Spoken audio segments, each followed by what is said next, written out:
Boa tarde, pessoal. Deixa eu arrumar aqui o meu vídeo. Vamos aguardar um pouquinho aí para o pessoal entrar.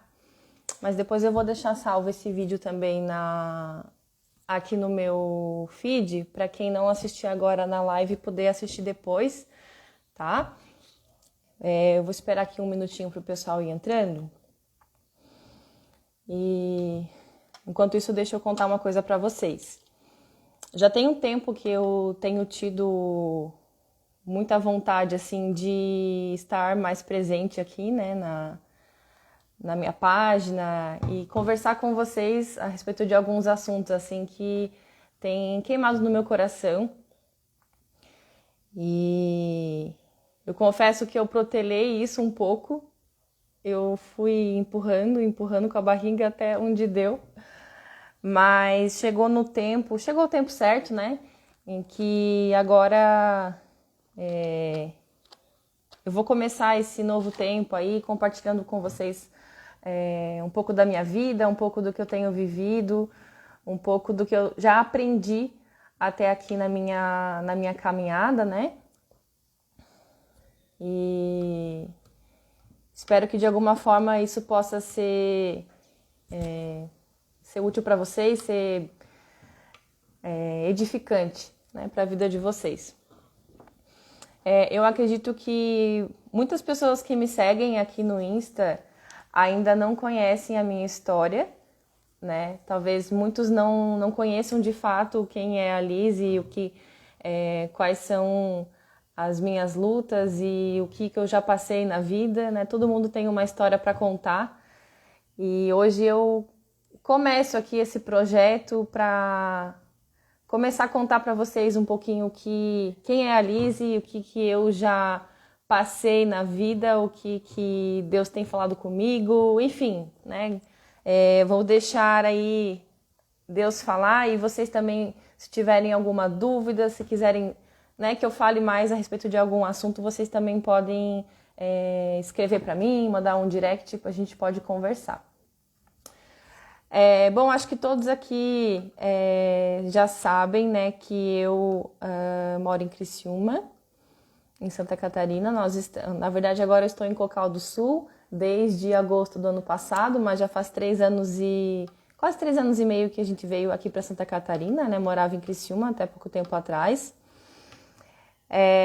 E a gente sabe, assim, que tudo na nossa vida tem um propósito, né? Eu e o Thiago, que é o meu marido, nós sabemos que nada do que acontece na nossa vida é em vão, porque a gente sempre ora, a gente busca Deus, né, para tomar as nossas decisões de todos os aspectos.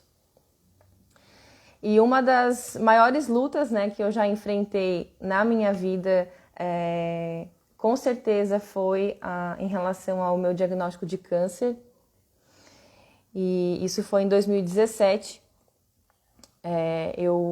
Na época eu estava com 28 anos e repentinamente fui diagnosticada com um linfoma, né? Um linfoma primário de mediastino, que é essa região aqui atrás desse ossinho aqui, né, do peito. O meu tumor ele já estava bem grande, ele era maior do que uma laranja, para vocês terem uma noção de tamanho. E numa circunstância como essa, muitas pessoas elas podem se questionar, né? Podem se questionar assim, por que Deus permitiu isso? Será que eu fiz alguma coisa de errado? Né? Muitas pessoas ainda têm essa ideia assim de um Deus que nos corrige, assim, que nos dá uma lição, né? Nos dá tá com um raio preparado com o raio na sua mão para jogar na nossa cabeça quando a gente erra, né? E pelo contrário, assim, eu entendi que Deus tinha um propósito para essa luta, né? Que eu enfrentei há 3, quase 4 anos atrás. Então, desde então, eu digo assim que eu sou uma nova pessoa, né? É impossível você passar por um processo como eu passei e você continuar sendo a mesma pessoa. Não tem como. Não tem como. Os seus valores mudam, as suas prioridades mudam.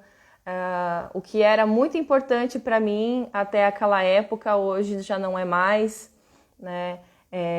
Enfim, você revê muita coisa assim na sua vida.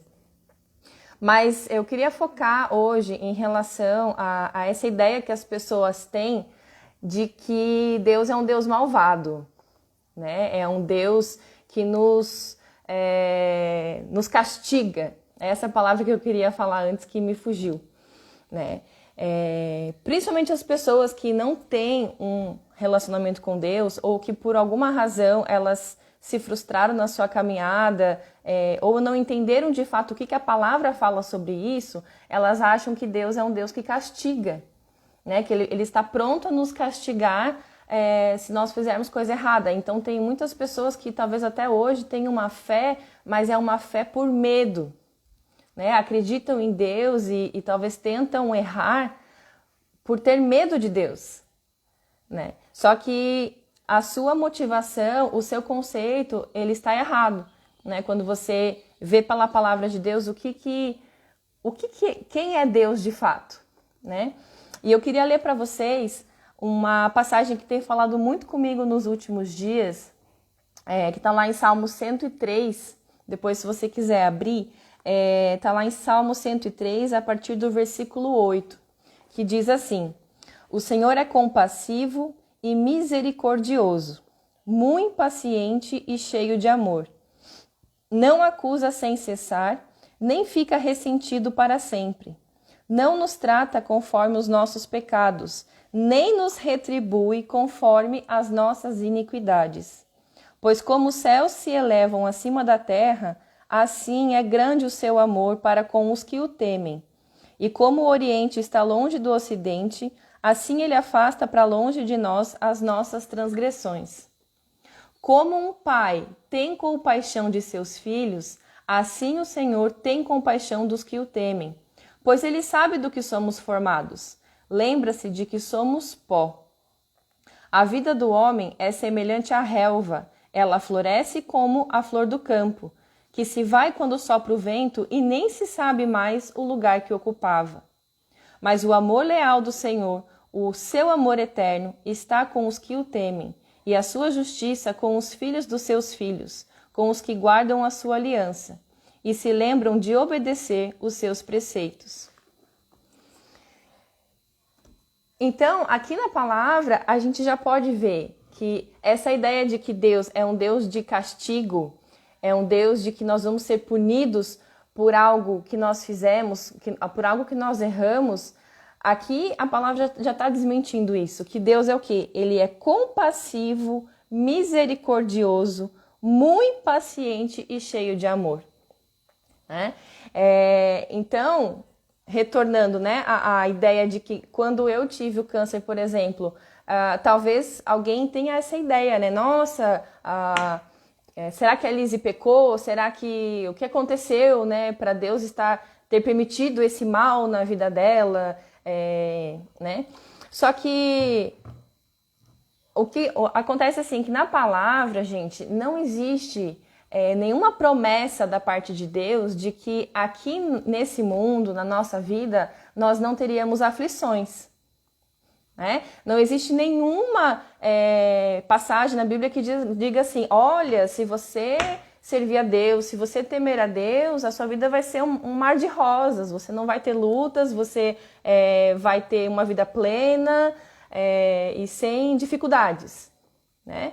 Pelo contrário, né? Jesus, quando veio, ele falou para nós que para nós termos bom ânimo, porque no mundo nós teríamos aflições, mas para nós termos bom ânimo porque ele venceu o mundo. Então, a diferença, gente, aqui, de o que é o conceito real? O conceito real é que sim, no mundo nós temos aflições, nós temos as nossas dificuldades, cada um tem as suas lutas nas suas áreas específicas, né? A minha luta foi na área da saúde há 3 anos atrás, né, com o câncer, mas quem serve a Deus, quem teme a Deus, tem para onde correr, né? Por quê? Porque é muito difícil você lutar sozinho, né? É muito difícil quando você está enfrentando alguma situação e você... É muito fácil a gente entrar em desespero porque a gente às vezes não vê saída para aquele problema, a gente não vê solução, nós chegamos a ponto de um desespero, de estar exausto, lutando contra uma situação, né, envolvido emocionalmente com aquilo, a gente já faz uma confusão na nossa cabeça, no nosso coração e a gente não tem mais para onde correr, né? Por isso que o Senhor é o nosso socorro bem presente na hora da angústia. E aqui a gente pode entender que Ele é compassivo e misericordioso e muito cheio de amor, né? O seu amor transborda os nossos pecados. Então, aqui a palavra fala que Ele não nos retribui conforme as nossas iniquidades.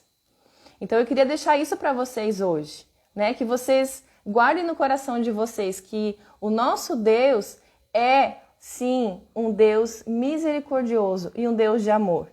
E não um Deus que nos pune, que nos castiga, né?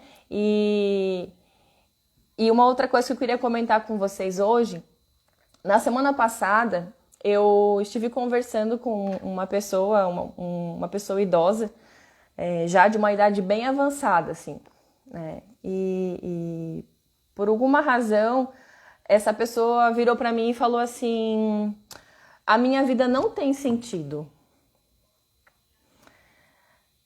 Naquele momento, assim, eu fiquei em silêncio, né? Respeitei a posição dessa pessoa, né?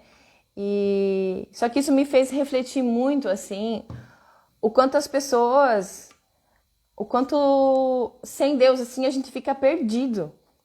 A gente não entende que somos criatura de Deus e que a partir disso Deus criou um propósito para cada um de nós, né? E quando eu vi aquilo, eu fiquei, cara, como é que pode? Tipo, a pessoa viveu a vida inteira, teve filhos, netos, se relacionou, trabalhou, enfim, né? Viveu toda uma vida lá, tá lá nos seus casa dos 80, 90 anos, e a pessoa chegar à conclusão de que a minha vida não tem sentido. Que triste isso, né? Porque é algo assim tão vazio. Você viveu para quê, então? Para viver, para morrer e acabou por aí? Não, né? Aqui na palavra diz que antes de nós sermos formados no ventre da nossa mãe, o Senhor já tinha um propósito para nós. O Senhor já tinha a nossa história escrita e já conhecia todos os nossos passos. Ou seja, para cada um de nós, Deus tem um propósito. Né? Para cada um de nós, Deus tem uma história a ser vivida. Nós não somos obra do acaso, né? Então, que hoje você possa refletir sobre isso. Você sabe qual é o seu propósito de vida? Né? Você sabe por que você foi criado? Né? Você entende que você é criação de Deus e que Deus tem um propósito para a sua vida? Né? Há muitas formas de nós descobrirmos esse propósito, muitas formas de nós sabermos efetivamente por que nós vivemos, né? São aquelas perguntas que geralmente as pessoas fazem, né? Mas por quê? Por que o ser humano existe? Por que a humanidade existe? Né? Mas qual é o sentido da vida? Muitas pessoas se questionam, né? Qual é o sentido da vida? Eu confesso para vocês, assim, que, claro, é no decorrer do tempo, né, que a gente vai buscando a Deus e vai descobrindo isso. Mas, para mim, esse propósito de vida, esse despertar para o que Deus espera de mim, aconteceu no momento mais difícil da minha vida, que foi quando eu fui diagnosticada com câncer, né? Então, nesse momento, ao mesmo tempo que Deus permitiu que eu recebesse essa trágica notícia, né, que eu era portadora de um câncer e teria que fazer quimioterapia e passar por todos aqueles processos e que sim corria risco de vida, naquele mesmo momento, Deus usou essa minha situação para mostrar que estava comigo e que Ele tinha um propósito para tudo aquilo. Então, qual que é a diferença? Como é que a gente vai descobrir qual é o nosso propósito de vida?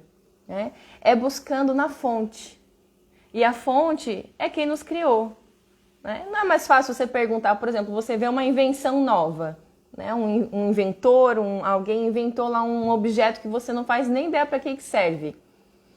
Para quem que é mais fácil perguntar para quem que serve esse objeto, gente, se não é para quem inventou esse instrumento, esse objeto? Da mesma forma, acerca de nós mesmos.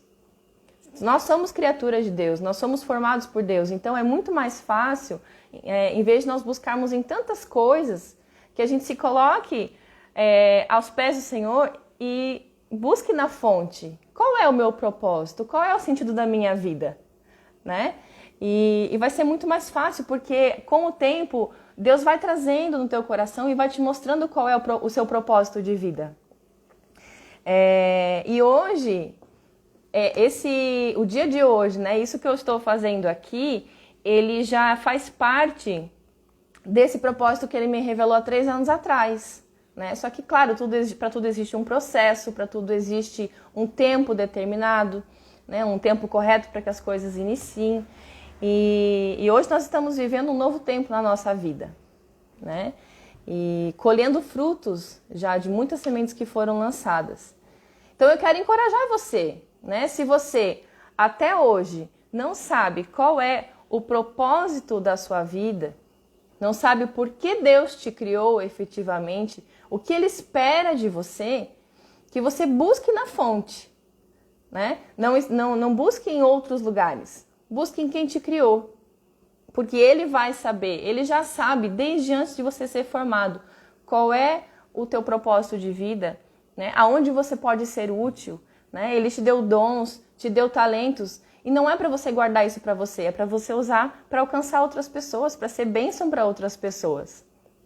Então, o meu desejo para você é que em nome de Jesus, essa semana você possa meditar sobre essa palavra, essa rápida reflexão que eu trouxe aqui, e entendendo, em primeiro lugar, que o nosso Deus é um Deus de amor, é um Deus compassivo e misericordioso, e Ele não nos trata conforme as nossas iniquidades, assim como está lá em Salmo 103, versículo 10.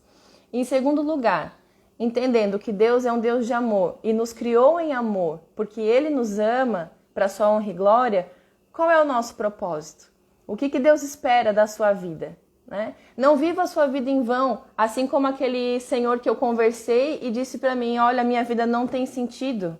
Passei a minha vida inteira, corri atrás das coisas e hoje eu vejo que corri atrás do vento.